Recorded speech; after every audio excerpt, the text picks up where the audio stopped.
Hoy Kylie, halika nga rito. Bakit po, Ma? Sino ba yung tinitingnan nyo dyan sa labas ng bintana? Eh di yung pinsan mong si Leilani. Tingnan mo nga ang suot, wala nang itinatago sa katawan. Bakit ba kasi hinahayaan lang siya ni Tita Nami mo na magsuot ng ganyang mga sexy na damit? Lalo na po sa university na pinapasukan namin. Puro lalaki ang kasama? Ang landi! Hindi na ako magtataka kung isa sa mga araw na ito lumobo ang tiyan niyan. Sayang lang ang pagpapaaral ng mga magulang niya sa kanya. Hindi man lang inisip na mahirap ang trabaho ng mga magulang niya. Sinasabihan ko naman siya bilang nakakatanda niyang pinsan. Pero siya pa ang nagagalit at pakikialam daw ang pagmamalasakit ko sa kanya. Yung mga ganyang tao wala nang pag-asa at walang mararating. Kung gaano naman kahinhin ng ina, kabaligtaran naman ng anak. Kapag hindi siya nakapagtapos, walang dapat sisihin kundi siya mismo. Oo nga. Hay nako, tsaka na nga tayo magkwentuhan, baka malate pa ako. Sana sa susunod makasama na kita sa pagsisimba. Opo, Ma. Sa susunod makakasama na ninyo ako. Kailangan ko lang talaga kasing mag-review Sana gayahin ka ng pinsan mong si Leilani. Isang huwarang anak at estudyante. Asa pa kayo? Puro kalandian lang naman ang alam nun. Sa bagay nga. Pero kakausapin ko pa rin ang mga magulang niya para mapagsabihan ng anak nila. Baka kasi hindi rin nila alam ang ginagawa ng pinsan mo Ang mga taong puro negatibo ang puna sa kapwa ay may tinatagong sariling insecurities. Kung palapintas ka, huwag magtataka kung ikaw din ang babalikan ng masasakit na salita. Magandang araw sa iyo, Miss Gwen, at sa lahat ng mga taga-subaybay ng inyong channel. Isa rin po ako sa masugid niyong taga-subaybay at gusto kong magbahagi ng aking karanasan. Ako po si Leilani, 25 years old at tubong bataan. Kasalukuyan po ako may trabaho at kapisan ko pa rin ng magulang at mga kapatid ko sa bahay. Ang ibabahagi ko po ay tungkol sa kamag-anak namin. Nasimula pa lang mainit na ang dugo sa amin ng pamilya ko. Siguro ang isa sa dahilan nila ay hindi kami nakakaangat kumpara sa iba naming kamag-anak. Noon kasi isa lang kasambahay ang nanay ko. At construction worker naman ang ama ko at minsan sumasideline din siya sa pamamasada ng tricycle para maitaguyod kaming tatlong magkakapatid. Kuya Boyong! Oh, Josie, galing ka ba ng simbahan? Hindi ba halata? Ay, oo nga pala, may misa ngayon. Ginabi ka yata. Tinapos na kasi namin yung trabaho ngayon. Mabuti nakita kita ngayon. Si ate Nami ba lingguhan pa ang uwi? Oo. Minsan nga hindi pa nakakauwi kasi hinihintay niya na lang yung sahod. Ano ba yung sasabihin mo sana sa akin? Tungkol kay Leilani.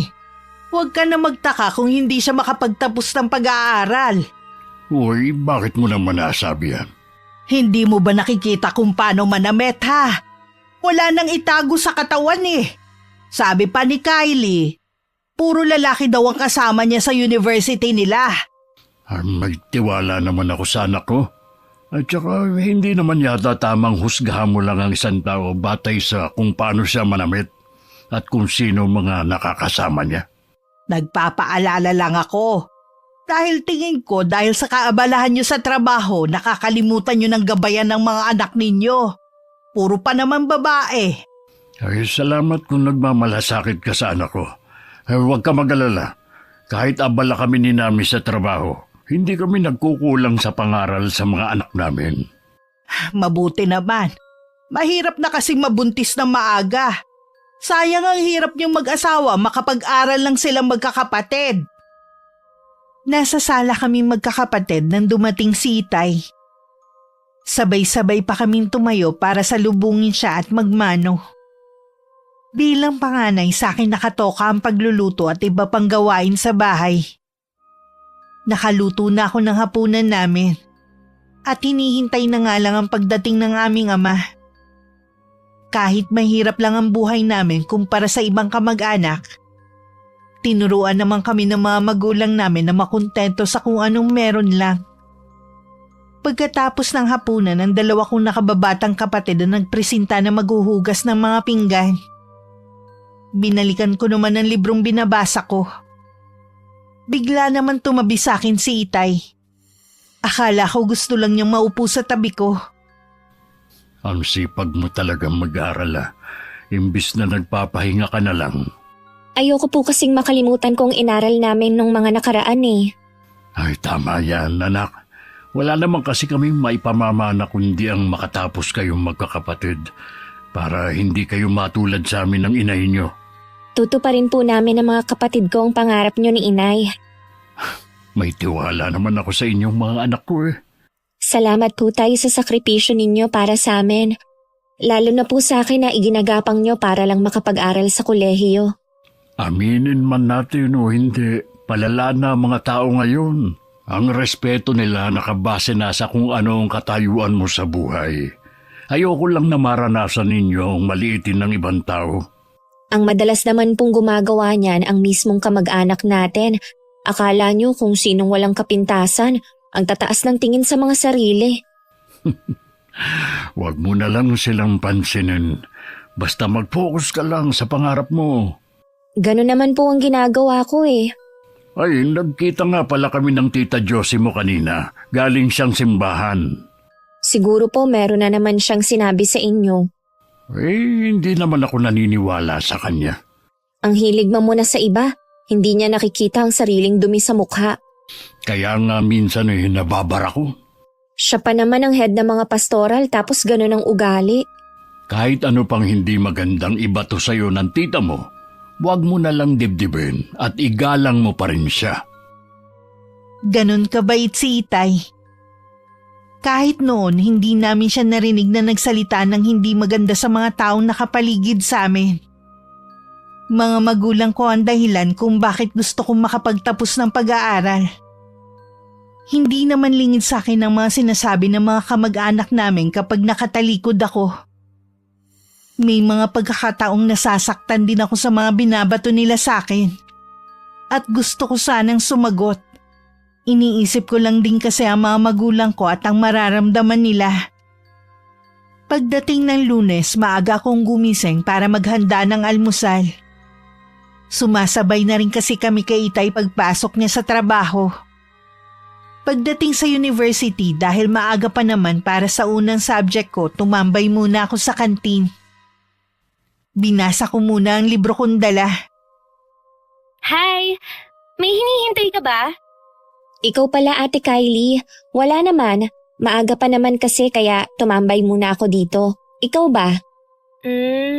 May hinihintay kasi ako eh. Mukhang hindi na darating. Kumusta na ba? Hindi mo yata kasama ang mga tropa mo? Mga busy na rin ang mga yon. Kaya lang naman kami nagkakasama kapag nagsabay-sabay ang bakante naming oras. Naku, mag-ingat ka ha. Baka mamaya hindi ka makapagtapos dahil sa pakikipagbarkada mo. Wala namang masama sa pakikipagbarkada. Alam ko naman kung paano ko lilimitahan ang sarili ko. Tsaka pag-aaral ang priority ko. Leilani, nagpapaalala lang naman ako sa'yo. Bilang nakakatanda mong pinsan. Tsaka, yung mga pagsusuot mo ng mga sexy na damit, kaya ka napagkakamalan na easy to get eh. Dahil laging hapit ang isinusuot mo. Kung hindi man malalim ang neckline eh, madalas maikling damit. Wala naman akong nakikitang masama kung sasabay ako sa uso. Ang importante sa akin, kaya kong dalhin ang sarili ko. Sana katulad mo rin ako na malakas ang loob. Hindi ko kasi kayang gawin o suotin ang mga damit na sinusuot mo eh. Maganda ka naman manamit ate eh. Wala namang mali sa'yo. Tsaka baka magwala si Tita Josie kapag ginaya mo ko. Oo nga. Paano? Maiiwan na kita ha? Palapit na kasi ang mga kaibigan ko rito.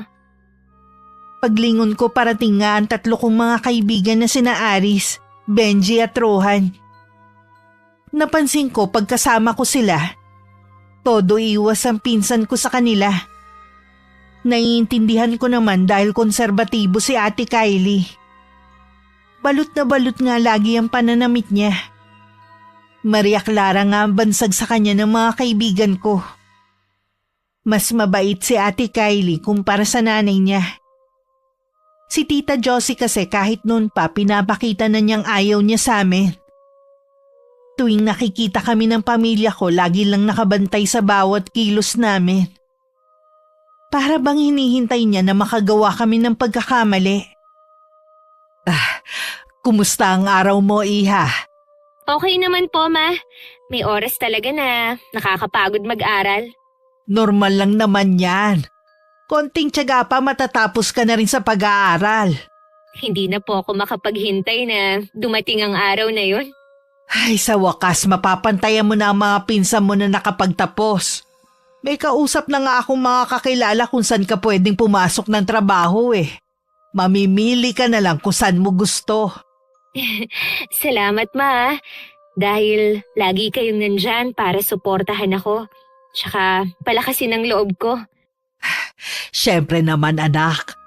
Lagi kami nandito ng papa mo para ibigay lahat ng mga pangangailangan mo. Huwag ka lang magtatampo sa kanya kung lagi siyang wala. Alam mo namang abala yun sa trabaho eh. Naiintindihan ko naman po siya. Ama, nagyayaya po kasi si Angeline sa bahay nila. May gagawin lang kami na may kinalaman sa isa naming subject. Kami po ang magkagrupo eh.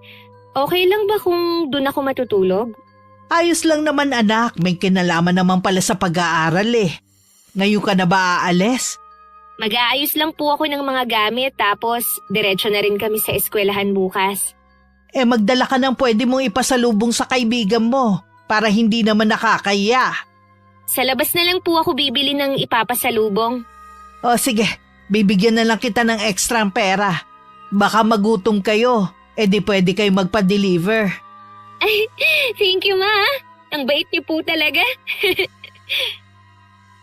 Walang kamalay-malay si Tita Josie na meron palang ginagawang milagro ang anak niya. Tuwing nagpapaalam ito na makikitulog sa kaklase. Masyado kasi siyang abala sa pakikialam sa buhay ng iba. At madalas kami ng pamilya ko ang lagi niya napupuna. Katulad na lang ng araw na yon. Naabutan niya ako sa labas ng bahay. Dahil mainit, nakasando lang ako at maiksing short na maong. Ano ba yung suot mo, Leilani? Kita na yung singit mo ah. Dito ka pa talaga nakatambay, harap lang ng kalsada itong inyo. Hindi naman po ganun kaiksi ang suot ko. Mainit po kasi kaya nakasando lang ako. Ano ba kasi ang ginagawa mo dito sa labas ha? May parcel po kasi akong hinihintay, Tita Josie. Tumawag kanina, mukhang bago lang dito magde-deliver. Kaya inaabangan ko na para hindi na maligaw. Ay sus, nagagawa mo pa talagang umorder online wala ka pa namang trabaho. Gagamitin ko naman po yun sa pag-aaral ko. Kung totoo yan, pwede naman siguro manghiram ka na lang sa mga kaklase mo. Kesa naman gumastos pa ang mga magulang mo. Napag-usapan na rin naman namin ito ng mga magulang ko. Hanggat kaya po nilang ibigay ang mga pangangailangan namin, ibibigay nila. Oo na. Ayan na yata yung magdi-deliver Bilisan mo nang kunin ang order mo na makapasok ka na sa bahay nyo. Ako ang naaasiwa sa itsura mo Dahil may kalakasan ng boses ni Tita Josie, may ilan tuloy na kapitbahay namin na nakarinig. Hindi ko tuloy maiwasang mapaiya. Kaya nang iabot ng delivery man ng parcel ko at mabayaran ko yun, kulang na lang takbuhin ko ang papasok sa amin. Habang tumatagal, lalong nadadagdagan ng sama ng loob ko sa kanya. Kung pwede lang sana na hindi ko na lang siya makita. Kaya lang nakatira lang kami sa iisang barangay. Hanggat kaya ko, iiwasan ko na lang siguro siya. Bakit nag-iisa ka rito? Kayo po pala, Tay. Nagpapahangin lang po ako. Malayo pa lang ako'y nakita na kitang malalim ang iniisip. Ni hindi mo nga naramdaman ng paglapit ko bakit ba? May problema ba? Wala po akong problema, Tay. Huwag mo nang ipagkaila. Kilala kita, Leilani. Alam ko po na pagod na kayo sa paghahanap buhay. Ayoko nang dumagdag sa alalahanin ninyo. Hindi lang ang paghahanap buhay ang obligasyon namin sa inyo bilang magulang. Obligasyon din naming alamin kung ano ang problema nyo. Kaya sabihin mo na makikinig ako. Mababaw lang naman po ito Kahit na. Tungkol ba sa Tita Josie mo? Opo, lagi na lang po kasi niya akong ipinapahiya sa ibang tao. Wala naman akong ginagawang masama sa kanya. Hindi ko na nga rin nagugustuhan ang sobrang pakikialam niya sa atin. Huwag ka mag-alala. Kakausapin ko na siya. Huwag na lang kaya, Tay. Ayoko po na lumaki pa ang gulo dahil sa akin. Ilang beses ko na rin kasing pinalalampas ang ginagawa niya. Pero sumusobra na rin kasi siya. Kilala niyo naman po si Tita Josie. Laging tama ang tingin niya sa sarili. Tsaka kapag nasusukol na siya, nahihimatay na siya bigla. May sakit po ba talaga siya o umaarte lang? Hindi ko rin alam kung totoong may sakit nga siya. Wala naman kasi akong nababalitaan na na-ospital siya dahil nagkasakit. Palagay ko po dahilan na lang na yun para hindi siya managot. Nakakapikon na po kasi minsan eh. Ang mabuti pa. Tara na sa loob. Nagpabili ako sa 2 ng fishball at kwek-kwek sa kanto. Sabi ko, damihan ng sos at paborito mukha ko yun. Si tatay talaga, alam na alam kung paano mawawala ang inis ko. Siyempre naman, kabisado na kita. Alam ko na isa yun sa nakakapagpaganda ng mood mo. Tara na nga po, baka nandyan na po ang 2, maubusan pa tayo. Masaya na kami ng pamilya ko sa mga simpleng bagay lang. Kahit nga maliit lang ang sahod ni Inay kapag araw ng sweldo niya. Lagi siyang naglalaan ng oras para makapamasyal kami.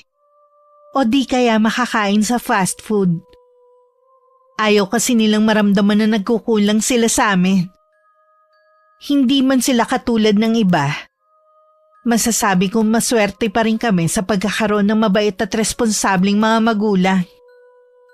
Kinabukasan, nagtaka ko kung bakit hindi nakabihis si Itay. Yun pala, wala na siyang trabaho dahil tapos na ang bahay na ginagawa nila. Kakausapin daw nito ang kumpare na kung pwede ilabas ang isa nitong tricycle. Lingid din sa akin, balak puntahan ni Itay si Tita Josie sa kanila para kausapin. O Kuya Boyo, ang aga mo naman yatang pumunta rito. Wala ka bang trabaho? Wala na. Galing kasi ako kay Parang Berto. Kaya tumuloy na rin ako rito. May lakad ka ba ngayon? Mamaya pa naman ako pupunta ng simbahan. Ano bang kailangan mo? Lagi kang laman ng simbahan at ikaw pang head ng pastoral. Sana naman, isinasabuhay mong homily ng pare. Hindi yung papasok sa isang tenga at lalabas naman sa kabila. Hindi ko yata gusto ang pananalita mo. Ano ba problema mo? Tigilan mo na sana ang pamilya ko, lalo na si Leilani. Wala naman siyang ginagawa sa'yo para pahiyain mo lagi. Ibang klase rin naman ang anak mo, no? Siya na nga itong pinagmamalasakitan eh. Siya pa talaga ang galit? Sinabi ko naman sa'yo na kami na ang bahala ni Nami sa pangangaral sa mga anak namin. Huwag mo sana kami laging pangunahan. Mas kilala namin mag-asawa ang mga bata. Kaya nga ganun ang asal ni Leilani dahil wala naman kayo mabuting maipangaral sa anak nyo. Dahil kayo mismong mga magulang hindi marunong magsimba. Kaya ang mga anak nyo hindi nakakakilala ng kung ano ang pagkakaiba ng mabuti at masama.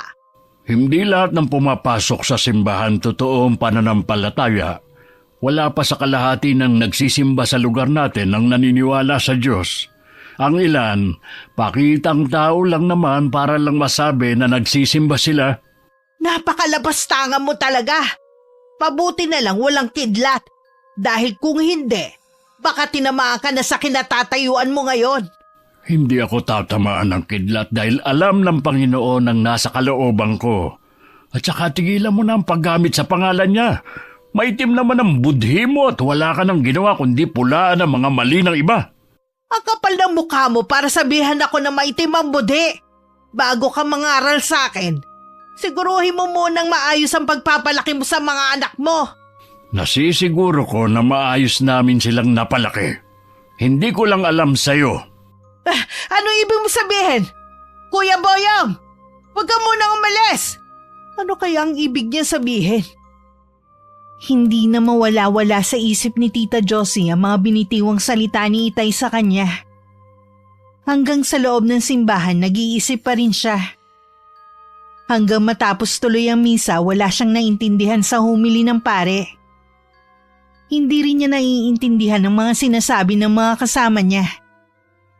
Tuwing pagkatapos ng misa, may nakatokang pamilya na magpapakain sa pare at sa lahat ng pastoral. Pero hindi na siya sumama ng araw na yun. Dumiretso na lang siya ng uwi. Naabutan na rin niya ang pinsan ko sa bahay nila. Oma, ang aga niyo pong umuwi ngayon.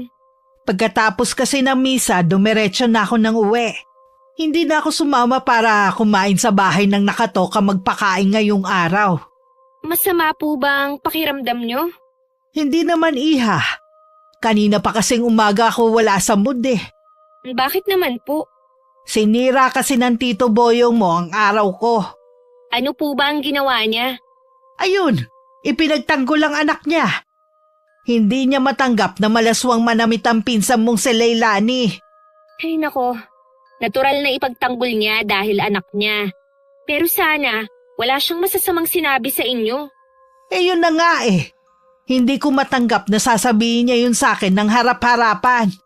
Ako na regular na nasa simbahan tapos sila mag-anak kahit kailan eh.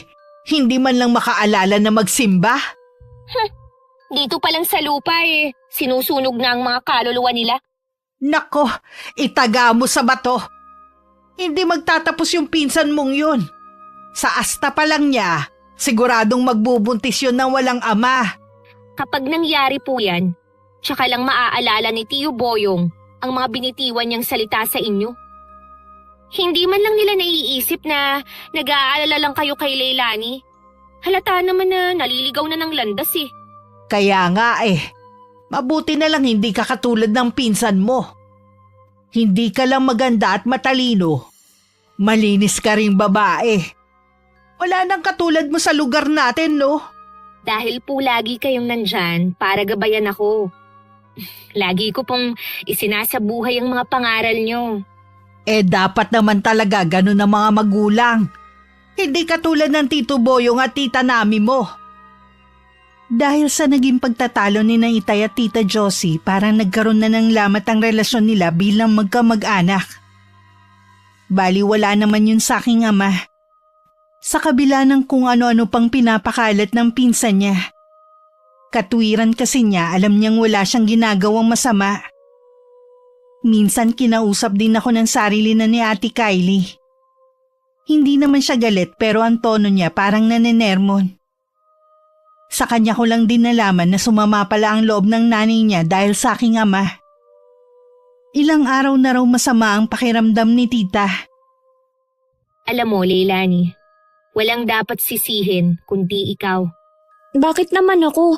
Nananahimik lang naman kasi ako. Lagi pa rin akong nakikita ni Tita Josie. Pasalamat ka nga eh. Nagmamalasakit sa'yo ang mama ko. Para na rin kasing anak ang turing niya sa'yo. Kung totoo yan, sana hindi niya ako ipinapahiya sa harap ng ibang tao. Ikaw naman kasi ang nagpapahiya sa sarili mo eh. Ano ba ang problema niyo sa klase ng pananamit ko ha? Hindi porke pa sexy ako manamit at puro lalaki ang mga kaibigan ko, baka wala na akong babae. Eh kasi, conservative ang pamilya natin. Siyempre, apektado rin kami kapag may sinasabi sa'yo ang ibang tao. Sa atin kasing magpipinsan, bukod tanging ikaw lang ang ganyan. Hindi ko kailangan baguhin ang sarili ko para magustuhan nyo at ituring na kapamilya. Ang tigas din talaga ng ulo mo eh, no? Nagmamalasakit lang naman ako sa'yo eh. Lagi nyo namang bukang bibig mag-inang pagmamalasakit. Pero wala na kayong ginawa kundi punahin ang mga ginagawa ko. Salamat na lang, huwag nyo na lang akong pakialaman pa. Okay, sige. Mula ngayon, wala na kaming pakialam sa'yo. Sana man lang, humingi kayo ng dispensa kay mama. Dahil kayo ang dahilan kung bakit siya nagkasakit. Bakit naman namin gagawin yun? Kung may sakit ang mama mo, sa doktor mo siya dalhin. Palibhasa kasi, wala sa puso ninyo ang Diyos. Kaya ganyan kayo ng pamilya mo. Oo na! Kayo na ang banal at kami naman ang kampo ng demonyo. Oh, hindi mo kailangang magtaas ng boses. Paano kasi? Ginagamit niyo pa ang pangalan ng Diyos para lang masabi na mabuti kayong mga tao. Nuknuka naman ang ipokrita ang mama mo. Anong sinabi mo, ha? Bawiin mo yun. Bakit ko babawiin? Totoo naman. Yung mama mo, numero 1 ng ampulaera, chismosa pa. Yun ba ang taong simbahan, ha? Wala rin namang mangyayari sa pag-uusap natin. Sadya talagang sarado na yung pag-iisip mo. Kung sa bagay, ganun naman yung mga magulang mo. Saan ka pa ba magmamana? Hindi na ako sumagot pa. Sinundan ko na lang ng tingin ang papalayong si Ate Kylie. Alam kong nagtitimpi lang din siya sa akin kanina. Akala ko nga sasaktan niya ako dahil nakita ko ang pagkuyom ng mga kamao niya. Bilib din talaga ako sa malakas na kontrol niya sa sarili. Tapos na rin naman ang klase kaya umuwi na lang ako. Hindi ko na muna binanggit ang nangyari sa pamilya ko. Gusto kong kaharap din si inay kapag ipinaalam ko sa kanila. Mula na magkaroon kami ng matinding pagtatalo ni Ate Kylie, iniwasan na niya ako sa eskwelahan. Pinagkibit-balikat ko na lang yun. Dahil para sa akin, hindi naman siya kawalan. Kahit habang buhay pa niya akong hindi kausapin. Oh, bakit nakasimangot na naman kayo? Kagagaling nyo lang ng simbahan ah. Naiinis kasi ko kay Maring Tere eh. Akala mo kung sino siyang magaling sa diskusyonan kanina. Nagagalit po ba kayo dahil nasapawan niya kayo? Paano kasi ayaw niya akong pagsalitain kanina? Ang daldal niya kasi, gamunggo lang naman ang utak na meron siya. Yung bibig pwede nang sabitan ng kaldero sa haba. Ay nako, ikaw talaga mama. O bakit totoo naman ah? At yung mga filingera niyang mga anak, grabe magsuot ng damit. Hindi naman bagay ang dress. Kaya nga po, tuwing nakikita ko silang magkakasamang mag-iina, hindi ko maiwasan na matawa sa mga itsura nila. Hindi ko nga alam kung paano siya naging pastoral eh. Hindi naman ganun kalalim ang pananampalataya niya. Ma, magpapaalam po sana ako sa inyo eh. Birthday po kasi ni Elsa. Pwede po ba akong pumunta? Teka, napapadalas yata ang pag-alis mo ah. Ngayon lang naman po eh. Sunod-sunod po kasi ang magbe-birthday sa mga kaibigan ko. Baka naman mapabayaan mo na ang pag-aaral mo niyan. Hindi po ma. Ako pa ba? O sige, pero huwag kang magpapaabot ng umaga sa labas ha. Alam mo namang delikado ang panahon ngayon.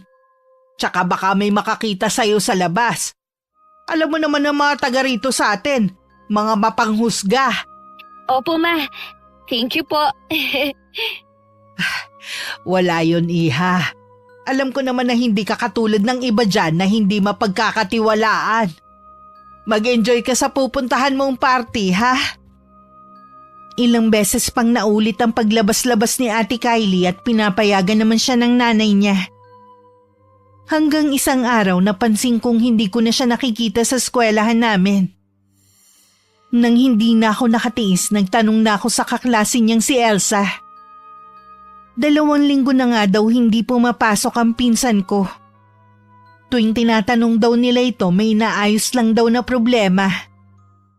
Ma, gusto ko na pong pumasok. Sayang ang mga araw. Akala mo ba makakapasok ka pa ha? Hindi ka na makakapagtapos dahil sa katangahan mo. Hindi na po natin maitatago ang nangyari sa akin. Ayoko naman po na habang buhay, pagmukmuk ako dito sa bahay. Huwag mo nga muna akong kulitin. Nag-iisip na nga ako ng paraan kung paano masusolusyonan niyang problema mo. Ano pong gagawin natin, ma? Ayoko pong masira ang kinabukasan ko. Kinabukasan mo pa talagang iniisip mo? Pero ang kahihiyan namin ng papa mo, hindi mo man lang inaalala. Patawarin niyo po ako kung pinigo ko kayo. Hindi mo lang kami binigo ng papa mo. Para mo na rin kaming sinaksak habang nakatalikod. Pinagmamalaki ka pa naman namin sa mga tao tapos magpapabuntis ka lang sa kung sino? Hindi ko naman po ito ginusto eh. Anong hindi? Tanga ka ba para hindi mo malaman ang ginagawa mo, ha? Akala ko pa naman nakikinig ka sa mga pangaral ko. Yun pala kung kani-kanino ka na pumapatol. Ayan na resulta. Nagdadalang tao ka nang walang asawa. Ma, tama na naman po. Para nang sasabog ang dibdib ko eh.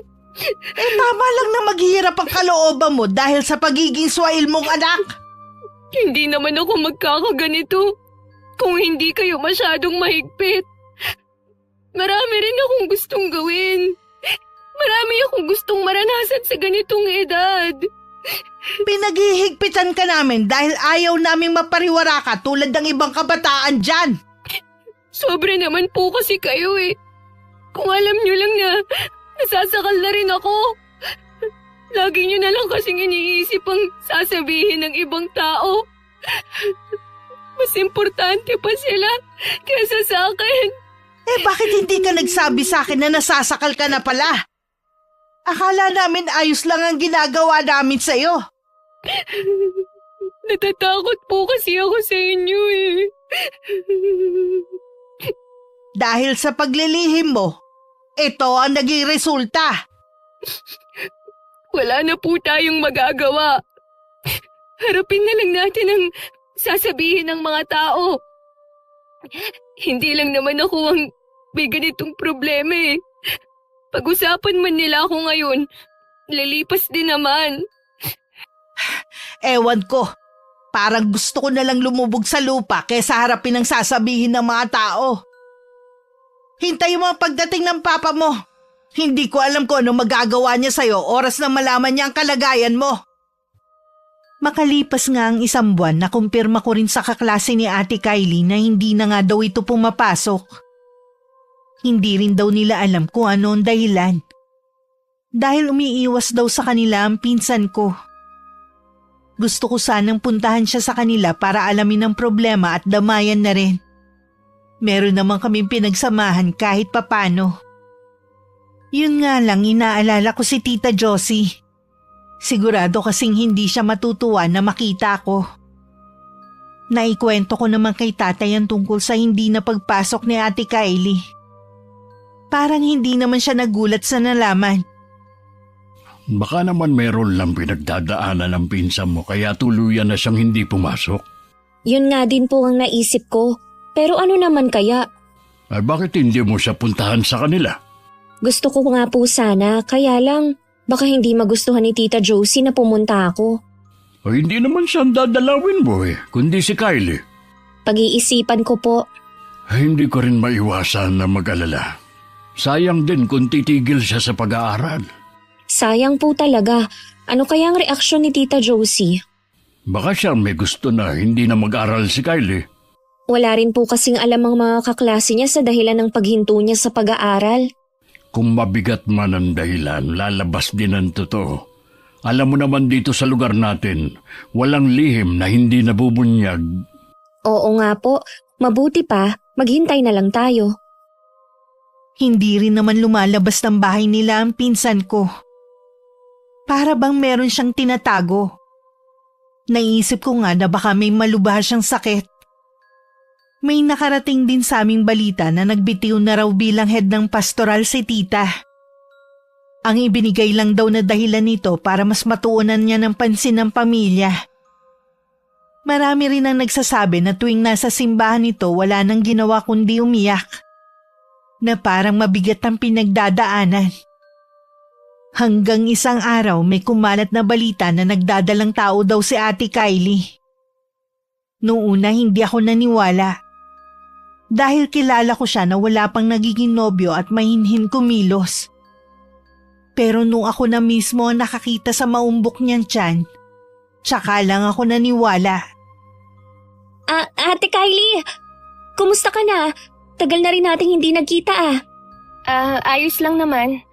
Ikaw, kumusta na? Okay naman. Saan ka galing? Galing ako sa OB ko. Totoo pala ang mga naririnig kong balita. Oo, totoo yun. Sige, mauuna na ako sa'yo Baka hinihintay na kasi ako ni Mama.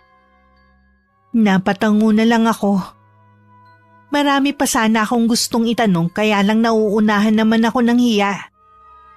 Nakasunod pa rin ako ng tingin sa kanya nang dumating na si Itay. Kasama ko kasi si Itay at sinundo namin si Inay para ipa-check up sa ospital na yun. Ilang araw na kasi siyang nilalagnat at pinauwi muna siya ng amo niya. Ay, sino bang tinatanaw mo dyan? Nandyan na pala kayo, Tay. Si Ate Kylie po nandito po siya kanina. Dito rin pala siya nagpapa-check up. Oh, sinong kasama niya? Siya lang po mag-isa. Malaki na po ang tiyan niya. Kailan kaya siya manganganak? Kausap mo na siya kanina, hindi mo pa tinanong. Nahihiya naman po ako magtanong. Parang siya tuloy ang nagbayad sa mga pinagkagawa ng mama niya. Oo nga po, naalala ko kung paano niya ako pagsalitaan na baka hindi ako makapagtapos ng pag-aaral dahil nabuntis na. Yun pala, sa anak niya mangyayari. Ay, sana naman ay maging aral na yun sa kanila. Hindi tama na maging mapanghusga sa kapwa dahil lang sa kung anong nakikita ng kanilang mga mata. Dahil hindi ako mapakali sa nangyari kay Ate Kylie, palihim ako nag-imbestiga at nagtanong sa mga kaklase niya. Pagkatapos ng ilang araw, nalaman ko rin ang lihim niya. Ang mahinhin kong pinsan pala tuwing gabi nagbabago. Nagiging wild. Mahilig uminom sa mga pinupuntahan ng mga bar. Iba't ibang lalaki din ang nakakasama nito. At hindi alam kung sino sa mga to ang ama ng pinagbubuntis niya. Sa tingin ko naman sobrang kahihiyan na rin ang naranasan niya at ng buong pamilya niya. Kaya minabuti ko na lang na itago na lang yun para hindi na madagdagan ng kahihiyan nito. Yun nga lang mukhang hindi pa rin nagbabago ang tiyahin ko sa kabila ng mga nangyari. Kayo po pala, Tita Josie. Si tatay po ba ang sadya nyo? Maya-maya pa po kasi ang uwi niya. Pwede ko ba siyang hintayin na lang para hindi na ako babalik? Sige po, tuloy po muna kayo. May gusto po ba kayong inumin? Huwag ka na mag-abala pa. Aba, ang laki na ng pinagbago ng bahay niyo ah. Dati wala namang kayong gamit. Ngayon halos mapuno na. Yung iba po dyan, binigay ng amo ni nanay. Ang swerte naman ng nanay mo sa amo niya. Kaya din siguro siya nagtagal sa pangangamuhan. Nagustuhan din po kasi ng mga amo niyang Chinese ang serbisyo ni inay. Gusto nga ng mga yun na kapag bumalik na sila sa bansa nila, isasama nila ang nanay namin. Swerte naman niya. Pero ayaw naman po ni inay dahil sa bukod na may edad na po siya, ayaw niyang iwan kami kahit malaki pa ang sasahurin niya. Siya lang ang kilala kong kasambahay na maswerte sa amo. Oo nga po eh. Nasaan nga pala ang dalawa mong kapatid? Nasa bahay po ng mga kaklase nila. Ikaw bakit bihis na bihis ka yata? May lakad ka ba? May pupuntahan po ako na kaibigan na may birthday. Bakit hapon na? Gabi nga po yung party kaya maya-maya pa po ako aalis. Hihintayin ko muna ang pagdating ni Itay. Sa tingin mo kaya maniniwala ako sa'yo ha? Makikipagkita ka lang sa lalaki eh. Tingnan mo nga yan, suot mo na naman. Hindi ka na talaga nagbago. Totoo po, nasa birthday ng isang kaibigan ako pupunta. Hindi ko na po problema kung maniwala kayo o hindi. Bastos ka talagang sumagot, no? Sa bagay nga, wala nga palang nagtuturo sa inyo ng magandang asal. Magandang asal po ba ha? Baka nakakalimutan ninyo kung ano ang anak nyo ngayon. Huwag mo nga maisama-sama sa usapan ng pinsan mo. Nananahimik siya sa amin. Bago po kayo mangaral sa iba, pangaralan niyo po muna ang anak niyo na huwag magpapakalasing at basta na lang sasama sa lalaking kakakilala lang niya. Hayan tuloy ang nangyari, hindi niya malaman kung sino ang ama. Huwag ka nga gumawa ng kwento. May boyfriend si Kylie at nasa malayo lang. Kayo po ang gumagawa ng kwento. Bakit hindi niyo ipakilala kung sino ang lalaking ama ng ipinagbubuntis ng anak niyo? Wala ka nang pakialam. Pwes, wala din kayong pakialam sa akin. Wala ka talagang modo. Mabuti pa po, sa bahay niyo na lang pupunta si Itay. Huwag niyo na po siyang hintayin dito. Paalis na rin kasi ako. Kitang-kita sa mukha ni tita ang hindi pagkapaniwala na pinapaalis ko siya sa bahay namin. Napuno na kasi ko. Kahit sa sarili naming pamamahay, hindi pa rin niya napigilan ang pagpupula niya. Hinintay ko na rin si Itay para ipaalam sa kanya na hinahanap siya ng pinsan niya.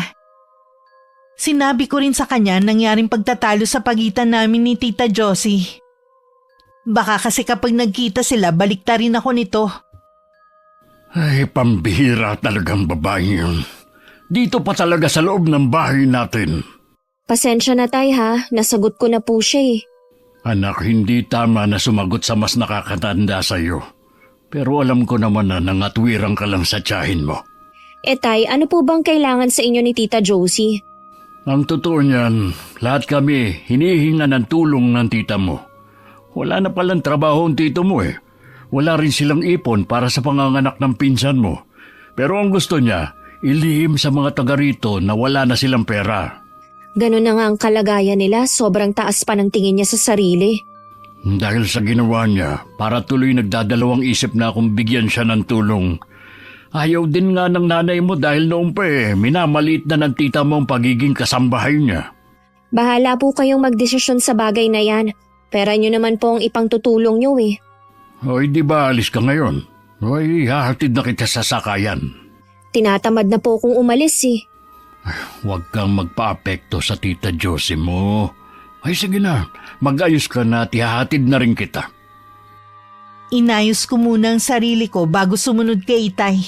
Hindi na ako ulit magpapa-apekto sa lahat ng sasabihin ni tita. Kapag nagsabi na naman siya sa akin ulit ng kung ano-ano, lagi kong ipamumukha sa kanya ang ginawa ng anak niya. Samantala, dumating si Tita Josie sa kanila na nagpupuyo sa galit na hinanap ang anak. Natagpuan naman niya itong kalalabas lang ng banyo at bagong ligo. Isang malakas na sampal ang hindi na niya napigilang ipadapo sa mukha nito. Nagulat naman si Ate Kylie sa lakas ng sampal ng ina. Maluha-luha pa siyang napatingin sa mukha ng ina na namumula sa galit. Ma, bakit niyo po ako sinampal? Kung hindi ka lang buntis, higit pa dyan ang gagawin ko sa'yo. Kahit paulit-ulit ka maligo, hindi na magiging malinis ang pagkatao mo. Akala ko po ba, napatawad na ninyo ako. Bakit nagagalit na naman kayo? Dahil hanggang ngayon, hindi mo pa sinasabi kung sino ang ama ng magiging anak mo. O bakit ka tumahimik? Sa dami ba ng sinamahan mo, hindi mo na alam kung sino sa kanila? Para kang pakawalang babae. Patawarin mo ko, Ma. Huwag mo akong hahawakan. Nandidiri ako sa'yo. Huwag naman po kayong ganyan. Mas kailangan ko kayo ngayon. Alamin mo muna kung sino ang ama ng dinadala mo. Baka sakaling mawala ang galit ko. Paano po? Hindi ko alam. Humanap ka ng paraan. Nagawa mo nga magpabuntis eh. Hindi ko nga po alam kung paano. Tsaka, wala na po akong balita sa kanila. Sino pa nakakaalam ng katangahan mo, ha? Sino pa? Ang alam lang po ng mga kaklase ko, yung pagpunta namin sa bar, tsaka yung pakikipag-date ko.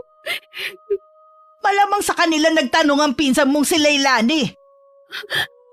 Ano pong sinabi niya sa inyo? Kung kani-kanino ka raw sumasama kapag nalalasing. Kaya hindi mo alam ang ama ng magiging anak mo. Bakit kailangan pa niyang alamin ang bagay na yun? Ano ba ang pakialam niya? Kaya niya siguro inalam para may pagkalat niya. Gusto niyang gumanti sa atin. Paano po kung ipagkalat nga niya sa lugar natin? E di itatanggi mo. Alangan namang aminin mo yung katangahan na ginawa mo.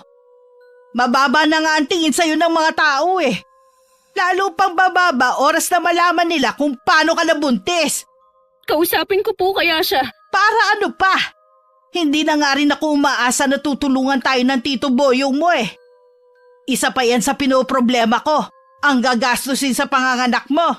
Malay niyo naman po, makahanap agad ng trabaho si Papa. Hindi naman po siya humihinto sa paghahanap eh. Sana nga magdilang anghel ka. Dahil hindi ko na alam ang gagawin ko. Ay, bakit ba sunod-sunod na kamalasan ang nangyayari sa atin? Ikaw at ang anak mo yata ang nagdala ng kamalasan sa bahay na to eh. Pagkahatid sa akin ni Itay, hindi rin niya natiis na hindi puntahan si Tita Josie. gusto pa rin niya magpaabot ng konting tulong. Si Ate Kylie ang nagbukas ng pinto nang kumatok siya at nagpatuloy. Halatang kagagaling lang sa pag-iyak ang pinsan ko pero hindi na nag-usisa si Itay. Agad niyang hinanap ang mama nito. Masama po kasi ang pakiramdam ni Mama mula nung dumating kanina. Ay, ganun ba? O di sa'yo ko na lang ipaabot ang tulong ko. Maraming salamat po sa inyo, Tito Boyong. Balang araw ho makakabawi din kami sa inyo. Hindi naman ako naghihintay ng anumang kapalit sa tulong na ibibigay ko. May isa lang sana akong pakiusap sa mama mo. Tigilan niya na si Leilani. Salaminin niya na sana ang nangyari sa iyo. Wala siyang karapatan na husgahan ang anak ko. Sasabihin ko na lang ho sa kanya. Ay, yun lang naman ang sadya ko. Ay sige, aalis na ako. Salamat po ulit, Tito. Mag-iingat po kayo sa pag-uwi. Tsaka lang lumabas ng silid niya si Tita Josie nang makaalis si Itay. Narinig din niya ang mga sinabi ng aking ama. Agad din niyang kinuha ang pera sa kamay ng pinsan ko at saka binilang. Ay, salamat naman at malaki ang ibinigay ni Kuya Boyong.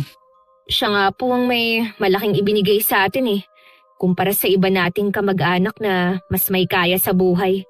Siguro malaki ang kita niya sa pamamasada niya. Narinig niyo naman po ang sinabi ni Tito Boyong. Tigilan niyo na si Leilani. Tingin ko sa kanya, konti na lang ang natitirang pasensya sa inyo. Oo na. Pagkatapos akong pagsalitaan ng hindi maganda ng babaeng yun, hindi na ulit ako lalapit sa kanya. Mabuti naman ho, dahil gusto ko na rin ng katahimikan. Yun na ang huling beses na tumuntong sa bahay ni na Tita Josie si Itay. Hindi na rin naman sila ulit lumapit sa amin. Nang mga sumunod na araw nabalitaan namin na may trabaho na ulit si Tito Edwin. Sa ibang tao rin namin nalaman na nakapanganak na rin si Ate Kylie. Pero sabi ng mga kamag-anak namin na gustong dumalaw, hindi man lang daw sila pinapasok sa loob ng bahay. Kaya hindi na rin kami nagtangkang dalawin ng pinsan ko at ang baby niya. Hanggang tuluyan na nilang lisanin ang lugar namin. Matuloy na lumipas ang 5 taon. Nakatapos na ako ng pag-aaral at may maganda ng trabaho. Ako na rin ang nagpapaaral sa 2 kong kapatid. Hindi pa rin naman humihinto sa pagtatrabaho ang mga magulang namin dahil gusto daw nilang makaipon. Para hindi maging pabigat sa aming magkakapatid balang araw. Oy, nabalitaan mo na ba, anak? Bumalik na raw dito si Tita Josie mo. Silang lahat po ba? Ang tita mo lang at ang pinsan mong si Kylie, pati na yung anak niya. May 1 taon na palang sumakabilang buhay ang Tito Edwin mo. Ni hindi man lang ipinaalam sa atin. Yun na nga Marami nga nalungkot sa balita. Ano bang klaseng pag-iisip meron si Tita Josie? Hayaan na lang natin. Tapos na naman Bakit kaya sila bumalik dito? Ang sabi, malapit daw dito ang pinapasukang trabaho ng pinsan mo. Mula nung umalis sila na wala man lang paalam, parang natabangan na ako sa kanila. Ay siya nga pala, sa linggo imbitado tayo sa birthday ng anak niya. Pupunta po ba tayo? Kayo na lang na mga kapatid mo ang pumunta. May iba kasi kaming lakad ng nanay mo nun Bahala na po. Malay mo, malaki na ang pinagbago nila. Duda po ako. Hindi nga nila ipinaalam sa atin na wala na pala si Tito Edwin Mula nung magtrabaho ka, hindi ka na dumalo sa kahit anong okasyon. Malay mo, doon mo makilala magiging boyfriend mo. Naku tay, huwag na kayong umasa. Aboy, 25 ka na. Wala naman siguro masama kung mag-uwi ka dito sa bahay ng boyfriend. Hindi po yan ang priority ko sa ngayon. Gusto ko po nang makapagtapos ng pag-aaral ang mga kapatid ko. Pwede mo naman pagsabayin Nagtatanong na rin nga ang nanay mo kung kailan ka magkaka-boyfriend. Huwag po kayong mainip, darating din po tayo dyan. Ay sige, hindi na kita kukulitin. Bago ang araw ng linggo, aksidenteng nagkita kami ni Ate Kylie. Hindi ko siya nakilala agad dahil maliban sa maiksi na ang buhok niya. Mas tumanda pa siyang tignan sa tunay niyang edad na 26. Sa grocery din pala na yun siya namimili. Pagkatapos mamili ako na nagiya na magmerienda kami. Pinaunlakan naman niya ako. Napansin ko mula kanina wala na siyang ginawa kundi hagurin ako ng tingin. Akala ko nagagandahan siya sa akin. Marami kasi ang nagsasabi sa paglipas ng mga taon gumanda ako. Naging mas palaayos kasi ako lalo. Hindi ka pa rin pala nagbabago. Hanggang ngayon, mahilig ka pa rin sa maiikling damit. Ganito na ako noon at wala akong balak baguhin ang paraan ko ng pananamit. Wag na nga natin yung pag-usapan. Sa linggo nga pala, birthday ng pamangkin at inaanak mo. Ha? Sinong inaanak? Yung anak ko. Inaanak mo siya. Nung nagpabinyag kasi ako, inilista ko ang pangalan mo sa mga ninang. Ganun ba? Hindi ko alam eh. Bigla na lang kasi kayo nun umalis ng walang paalam. Tapos hindi mo rin ipinaalam na ninang pala ako.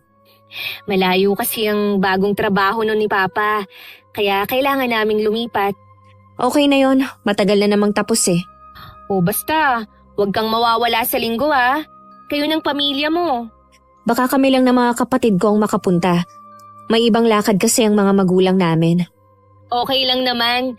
Basta, huwag kang mawawala ah. Oo. Siya nga pala, may asawa ka na ba o boyfriend kaya? May boyfriend ako. Sa linggo ipapakilala kita. Mag-iisang taon pa lang kami noon. Sa lahat ng mga nanligaw sa akin, siya lang ang nakapasa kay Mama. Natutuwa ako para sa'yo. Sa wakas, nakatagpo ka na rin ng lalaking mamahalin kayo ng anak mo.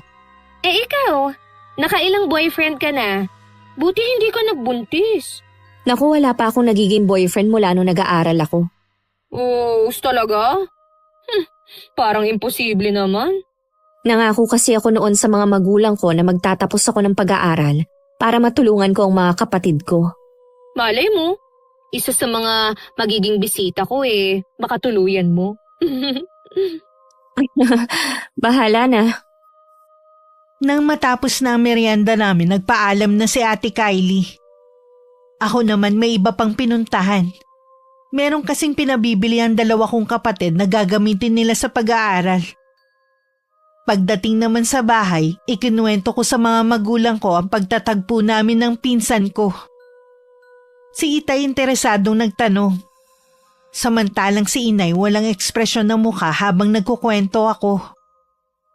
Nasabi rin ni Ate Kylie sa nanay niya ang pagkikita namin nang dumating siya sa kanila.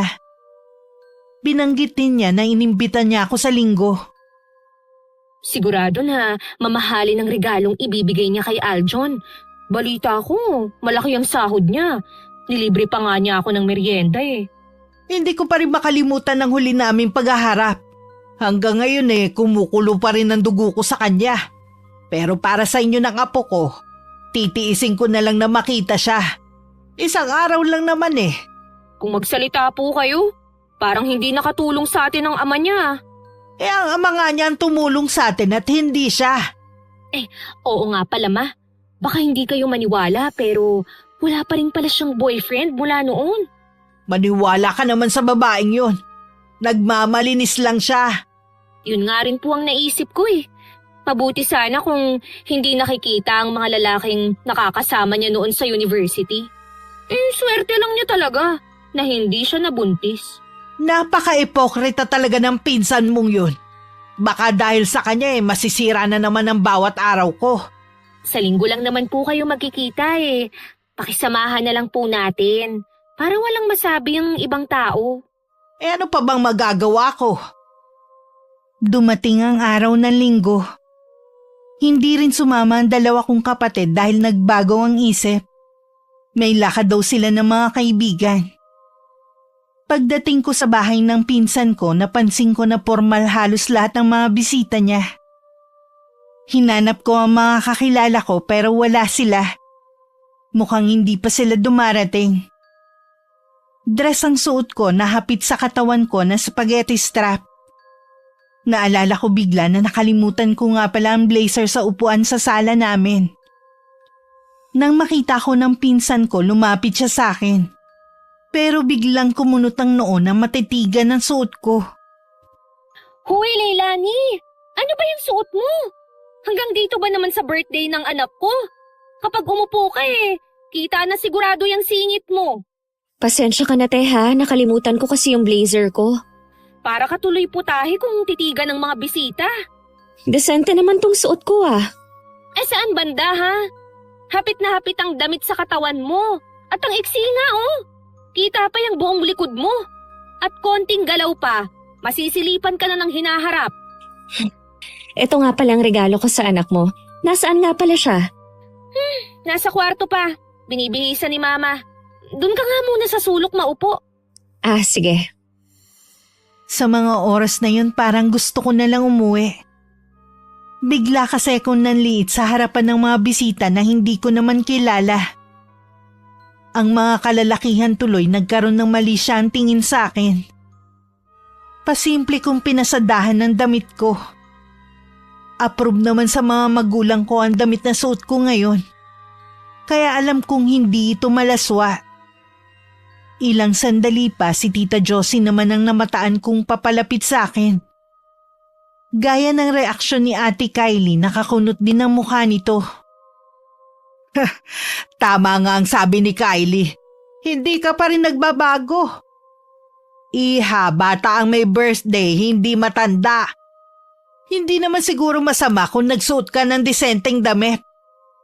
Nakikita mo ba ang suot ng mga bisita? Sana po sinabihan niyo ako kung ano ang dress code sa araw na to. Marunong naman po akong sumunod. Wala ka bang sentido, Kumon, ha? Bata nga ang may birthday eh. Wala naman po akong nakikitang mali sa pananamit ko, ah. Ang isip niyo lang po ang marumi.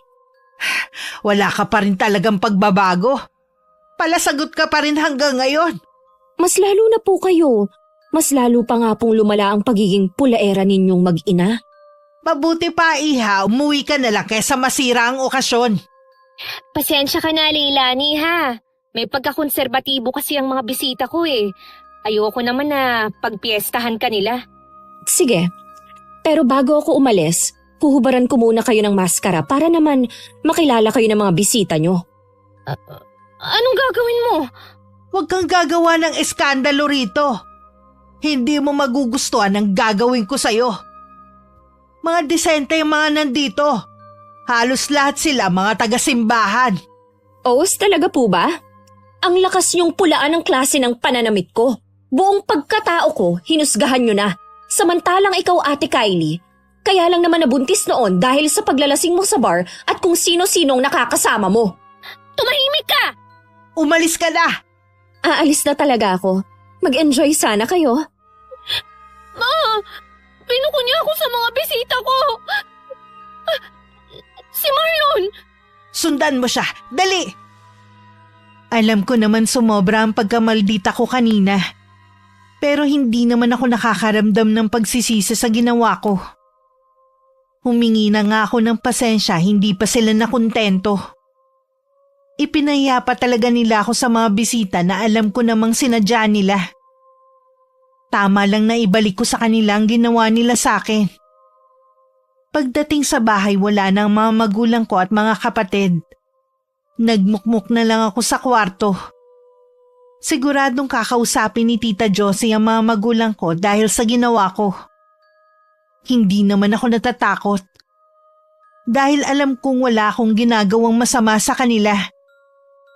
Tahan na, anak. Kanina ka pa umiiyak eh.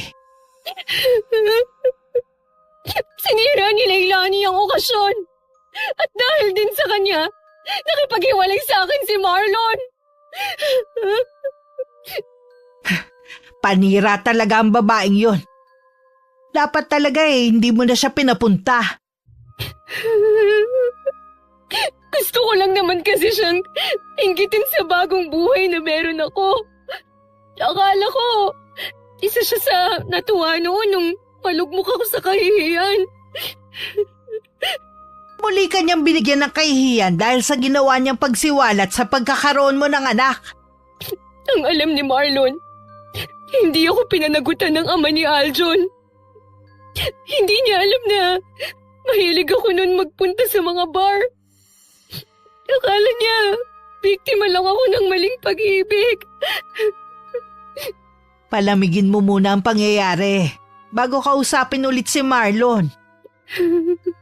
Ayaw na nga po niya akong kausapin eh. Akala daw niya, desente akong babae. Nahihiya na tuloy ako na pumasok sa trabaho. Ma'am, baka ipatanggal na rin ako ni Marlon. Dahil siya naman ang nagpasok sa akin doon. Kahit hindi naman talaga ako nakatapos.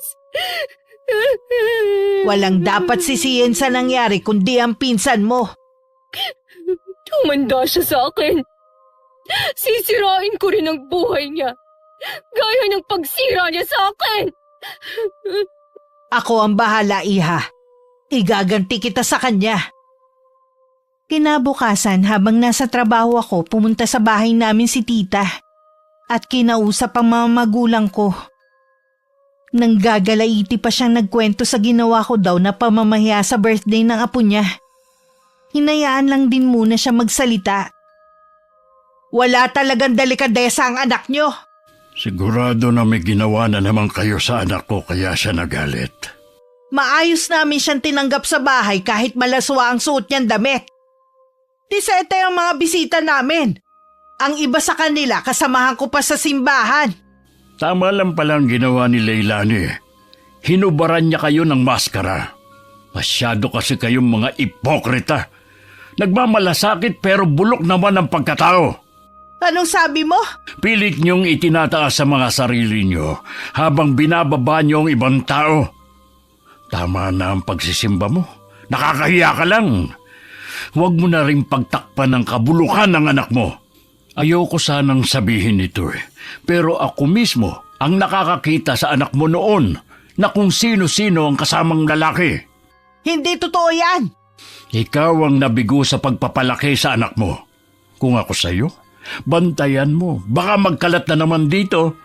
Kung ano man ang nagawa ng anak ko, matagal na niyang pinagsisihan yon. Ang anak mo ang sumira sa pagkakataon na mabago ang buhay ni Kylie. Tama na! Umalis ka na bago pa kita kalad ka rin. Sana, hindi na lang kayo bumalik rito. Makikita mo, magbabayad kayo sa ginawa niyo sa amin. Lalo na ang anak mo. Ganyan ba ang makadiyos? Ha? Puro pagbabanta ang lumalabas sa bibig. Nakalimutan mo na yata ang tulong na binigay ko sa iyo. Kung yung pera ang tinutukoy mo, ibabalik ko sa'yo ng doble. Paghintay ka lang. Hindi lang yon. Ako ang nagrekomenda sa asawa mo sa dati kong boss para magkaroon ng trabaho. Sa akin yun binibigay pero dahil lumapit sa akin ang asawa mo noon, sa kanya ko na lang ipinasa. Hindi totoo yan. Walang utang na loob sa'yo ang asawa ko. Wala kaming utang na loob sa inyo. Bahala ka kung ayaw mong maniwala. Basta wag mo na kaming guguluhin. Oras na tuluyan ng makipaghiwalay sa anak ko si Marlon. Maniningil ako. Hindi naman nawala ng trabaho si Ate Kylie. Yun nga lang lagi siyang topic ng mga katrabaho. Hindi niya rin siya kinakausap ng nobyo. Dahil hindi makapag-concentrate, puro mali tuloy ang ginagawa niya. Lagi siya napapagalitan ng kanyang boss. Dahil sa hindi pagkausap ni Marlon sa kanya, nahulog sa depresyon ng pinsan ko. Hanggang tuluyan na siyang umalis sa trabaho at malulung sa alak. Gusto mo ba talaga na patunayan kay Marlon na totoo ang sinasabi ni Leilani, ha? Totoo naman eh. Ang hirap ng magpanggap na mahinhin at hindi makabasag pinggan na babae. Ayoko nang magpanggap. Tigilan mo na nga yung paglaklak mo ng alak. Lalo tayong hindi magkakaintindihan yan eh. Pabayaan niyo na nga lang ako. Ito ang kailangan ko para makalimot. Paano ang anak mo? Gusto mo bang lumaki siyang ganyan ang nakikita sa'yo? Bahala na kayo sa anak ko. Hindi ko alam kung paano magiging mabuting ina. Kailangan mo pa rin magtrabaho. Dahil hindi naman sasapat ang pensyon ng ama mo sa ating tatlo. Pwede ba, Ma? Kahit ngayon lang. Tumahimik muna kayo. Naririndi na ako sa inyo eh. Lalo akong hindi makapag-isip eh. O sige, hahayaan na lang muna kita. Pero nakikiusap ako sa'yo, tigilan mo na ang pag-inom ng alak. Sa nakikitang pinagdadaanan ng anak, lalong tumindi ang galit na nararamdaman ni Tita Josie sa amin. Idagdag pa ang buhay nila ngayon. Kung ano-ano na ang pumapasok sa isip niya. Humanda ka sa akin, Leilani. Ipaparanas ko sa'yo ang sakit na nararanasan ng anak ko. Ilang araw din kinumbinsi ni Tita Josie ang pinsan ko na bumalik na sa trabaho pero nagmamatigas to. Umiiyak na rin ang anak niya dahil hinahanap ang kalinga ng isang ina. Hanggang hinayaan na lang ng tiyahin ko ang ginagawa ng anak. Minsan naisip kong pumasok muna ng simbahan kahit walang misa. Bigla kasing bumigat ang nararamdaman ko. Katatapos lang ng taimtim kong pagdarasal nang maramdaman kong may tumabi sa akin. Marunong ka rin palang pumasok ng simbahan. Oo naman po. Sa simbahan na malapit sa bahay na pinapasukan ni inay kami nagsisimba. Namimili pa kayo ha? Maiwan ko na po kayo. Huwag ka munang umalis. Meron pa akong gustong sabihin sa'yo. Kung tungkol po sa nangyari sa birthday ng apo ninyo, humihingi po ako ng dispensa sa ginawa ko. Akala mo ba ganun lang kasimple ang ginawa mo ha? Nagkahiwalay ang anak ko at ang boyfriend niya. Wala na rin siyang trabaho kaya puro alak ang kaulayaw. Hindi ko po alam na ganun ang magiging resulta ng ginawa ko. Palibhasa kasi hindi ka nag-iisip. Inaamin ko po na nadala lang ako ng galit ko. Mula po kasi noon, wala na kayong ginawa kundi pulaan ako. Hindi nyo naman ako kilala ng lubusan. Kahit ano pang sabihin mo, sinira mo ng anak ko. Una po sa lahat, si Ate Kylie ang sumira sa buhay niya. Huwag nyo namang isisi sa akin ang nagawa niyang pagkakamali. Hindi ako makakapayag na hindi ako makaganti sa'yo. Tandaan mo! Naaninag ko pa sa mga mata ni Tita Josie ang sobrang galit. Hindi ko naman sineryoso ang sinabi niya na gaganti siya sa akin. Alam kong nasabi lang niya yun dahil sa matinding galit. Lingid sa akin, lumapit si Tita sa isang mangkukulam para humingi ng tulong. Para bigyan ako ng karamdaman bilang ganti. Tigilan mo na ang pagmumukmuk mo dito sa silid mo. Hayaan na naman kayo eh. Diba sabi ko, hayaan nyo na lang ako. Konting panahon na lang makakaganti ka na rin kay Leilani. Sa paano pong paraan ako makakaganti? Kung nawalan ka ng trabaho, mawawalan din siya ng trabaho sa lalong madaling panahon. Hindi na rin siya makakalabas ng bahay kahit gustuhin man niya. Hindi ko po kayo maintindihan, Ma. Makinig ka sa akin. Humingi ako ng tulong sa isang mangkukulam. Pinakulam niyo si Leilani? Oo, hiniling ko sa mangkukulam na bigyan siya ng matinding karamdaman.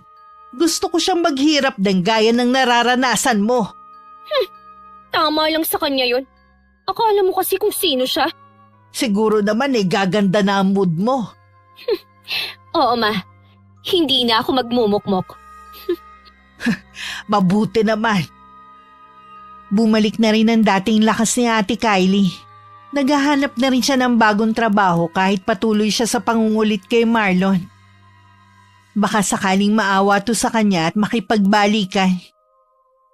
Nang mga oras ding yun, hindi ko na makaya ang sama ng pakiramdam ko. Nilalamig ako pero tagaktak naman ang pawis ko. Mainit din ang singaw ng katawan ko. Dahil sa biglaang pagsama ng pakiramdam ko, hindi ako nakakapasok sa trabaho. Sa umagay nangihina ka, tapos pagdating ng hapon inaapoy ka ng lagnat. Hindi kaya may impeksyon ka sa loob ng katawan? Hindi ko po alam, Tay. Ngayon lang naman kasi nangyari sa akin to eh. Oo nga eh. Sa inyong magkakapatid, ikaw ang malakas ang resistensya. Ay mabuti pa, dadaling ka na namin sa ospital. Ayoko po, Tay. Uy, bakit naman? Natatakot po ako. Paano po kung sabihin ng doktor na may taning ng buhay ko? Ano ba yan sinasabi mo? Ikaw talaga. Kaya ka nga ipapacheck up para malaman natin ang sakit mo. Kung sakali man na malala, di magagamot ka kagad. Huwag na lang po, Tay. Dito na lang po ako sa bahay magpapagaling. Ay sa ayaw at sa gusto mo, dadaling ka na namin sa ospital bukas. Sana magaling na ako bukas para hindi na kayo mag-alala pa. Ay, kumain ka rin kasi ng marami para lumakas ka agad. Para po kasi akong nasusuka kapag nasusobrahan ako ng kain eh. Uy, kung may gusto kang kainin, sabihin mo lang para bumalik agad yung gana mo sa pagkain. Salamat po tay sa pag-aalaga niyo sa akin kahit malaki na ako. Hanggat kaya namin ng inay mo na alagaan kayo, hindi kami magsasawa. Napakaswerte po talaga namin sa inyo ng mga kapatid ko. Nag-aalala nga rin sa iyong dalawa mong kapatid. Gusto ko nang pauwiin muna dito ang inay niyo eh. O wag na po tay, ayoko na pati si inay. Maabala sa trabaho niya. Kaya kailangan malaman na natin ang sakit mo. Sige na nga po tay. Maisara na nga pala itong bintana kahit maaga pa. Baka mamaya makalimutan na naman. Humakbang ang Itay palapit sa bintana para sana isara yun. Pero bigla siyang natigilan.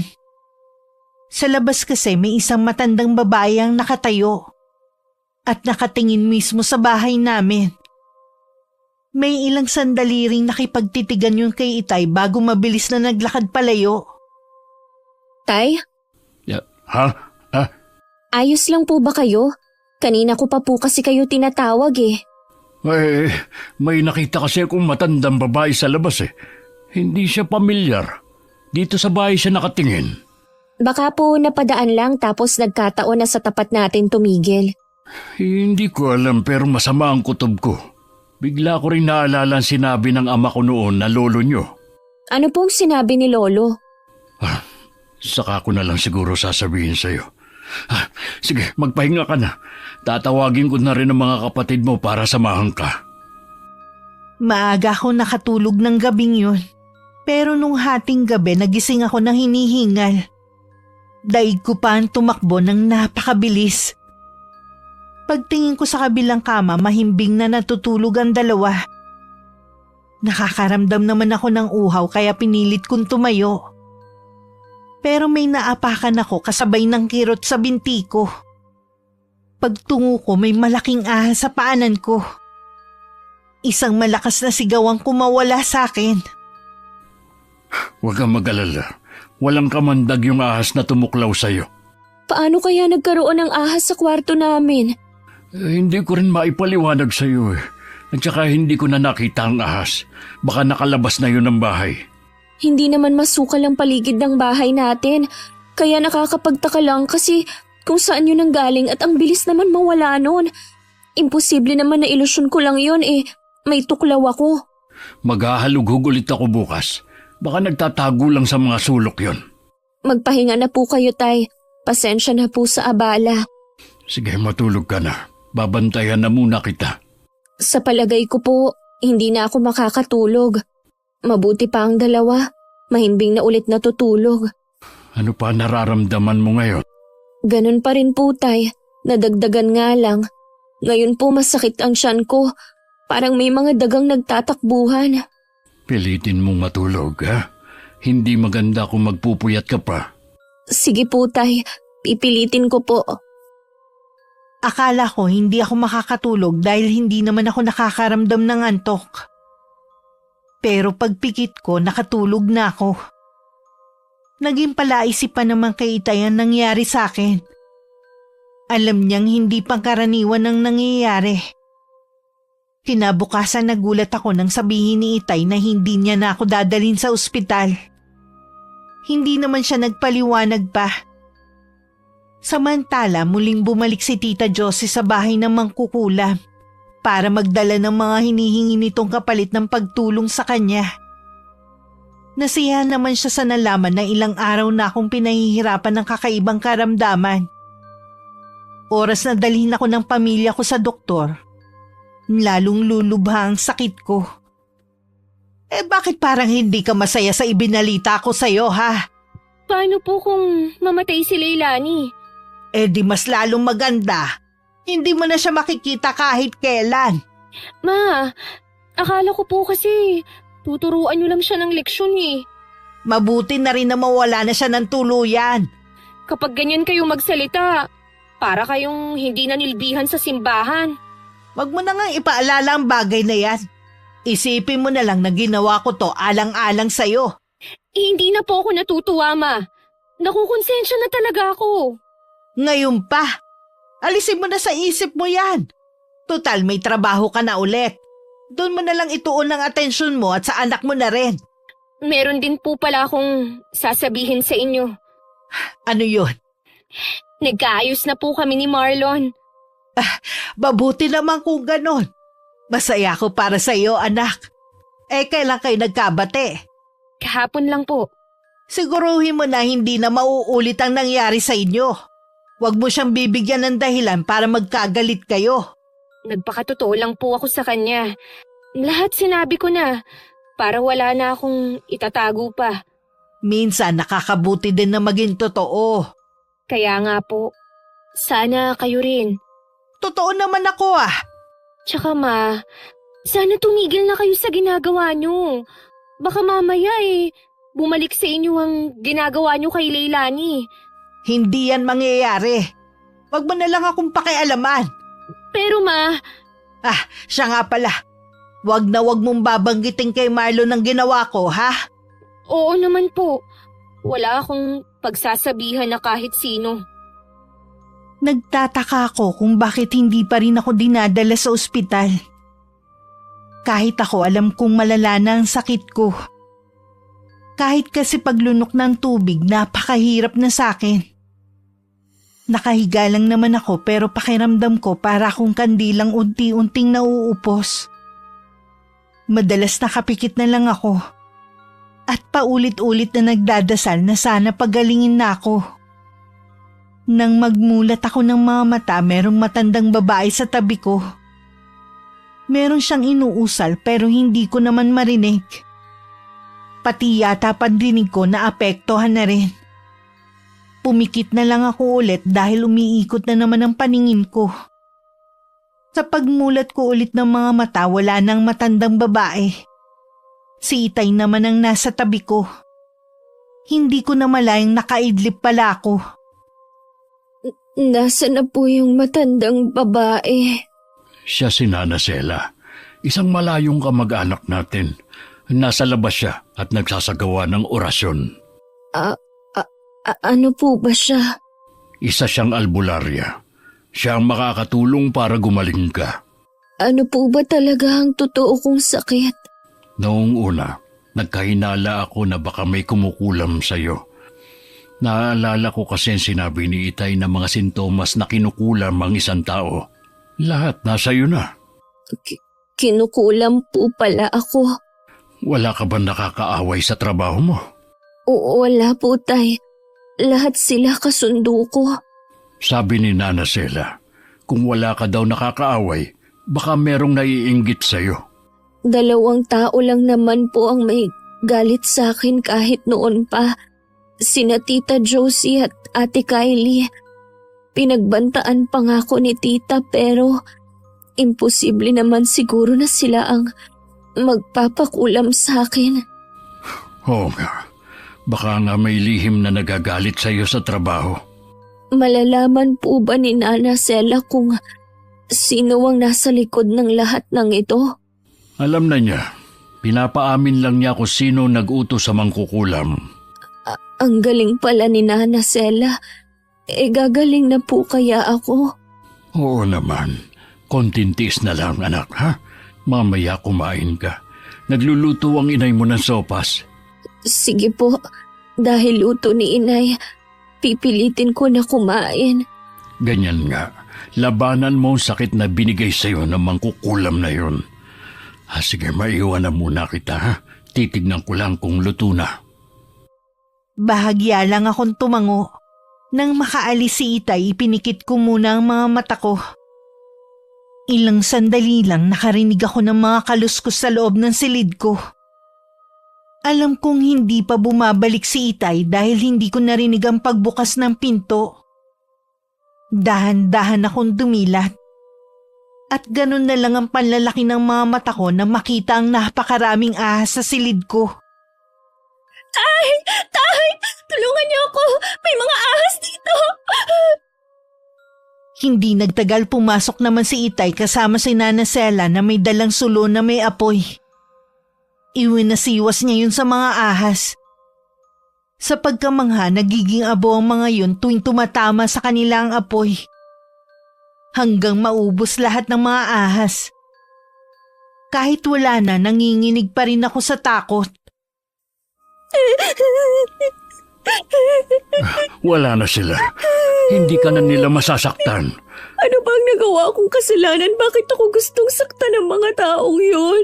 Minsan, hindi kailangan ng malalim na dahilan para manakit ng kapwa. Nakakalungkot lang na ang karunungang itim pa ang ginamit para maisagawa ang masamang hangarin.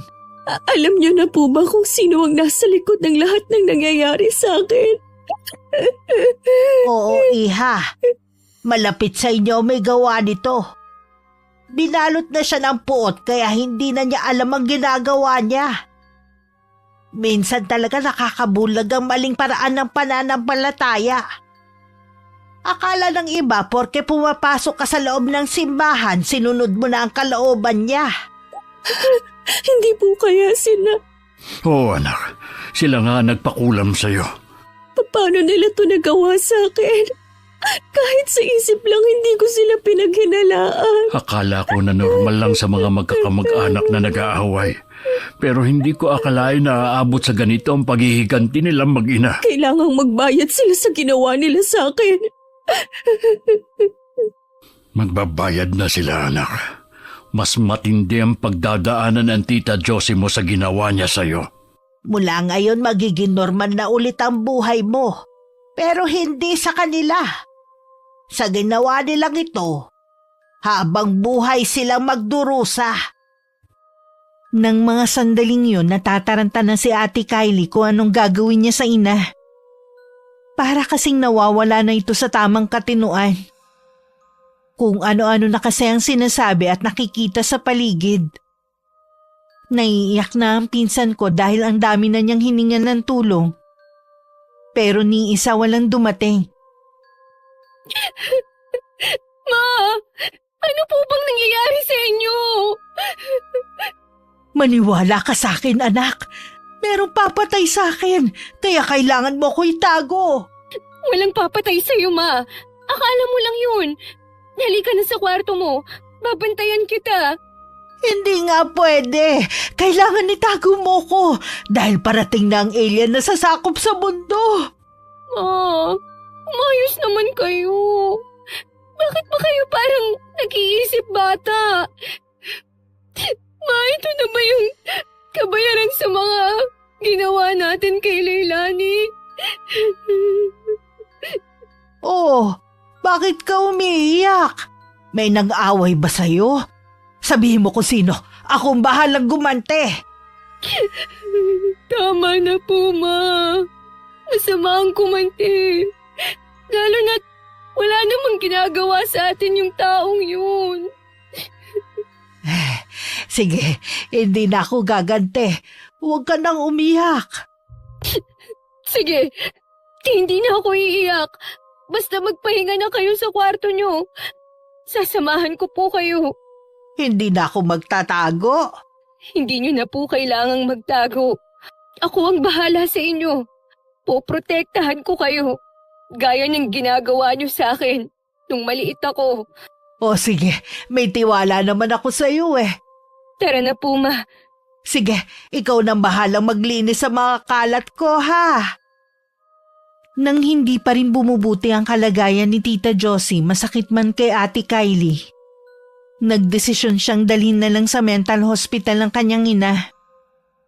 Ang boyfriend na si Marlon ang tumulong sa kanya para masundo sa mismong bahay nila ang ina. Nalulungkot man pero kailangan niyang gawin yun. Dahil kung hindi baka pati sila ng anak masaktan nito. May kailangan pa siyang gawin pero hindi niya alam kung paano uumpisahan. Kinakabahan man alam ni Ate Kylie na yun ang tamang gawin. Batid niyang alam na namin na mama niya ang nasa likod na nangyari sa akin noon. Alam ko na galit kayo sa amin. Naiintindihan ko naman po yun eh. Nabalitaan namin ang nangyari sa mama mo. Kinalulungkot namin ang sinapit niya. Pinagbayaran lang po niya ang ginawa niya kay Leilani. Hangad ko pa rin na sana gumaling siya para makasama niyo mag-ina.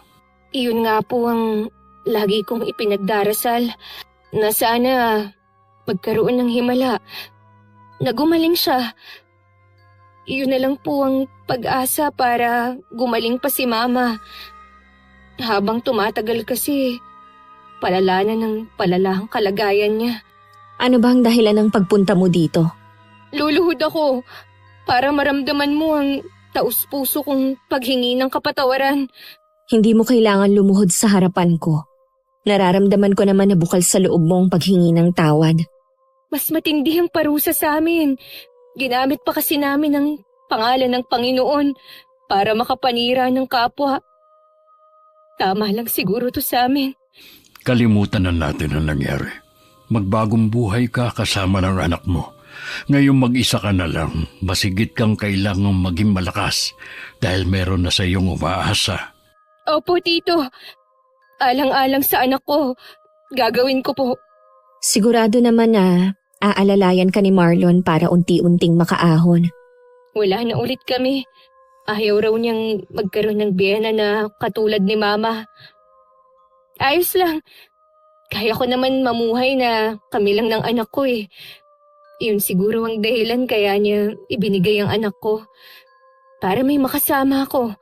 Hindi man tayo naging malapit sa isa't isa noon, may pagkakataon pa para maging malapit tayo. Kapag may kailangan ka, huwag kang mag-aatubili na lumapit sa amin. Maraming salamat sa inyo. Dahil sabik na rin sa apo, madalas na iiwan sa bahay ang pamangkin ko.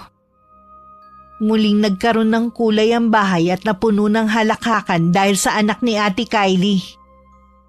Alam kong hindi ganun kadali ang pinagdadaanan ng pinsan ko.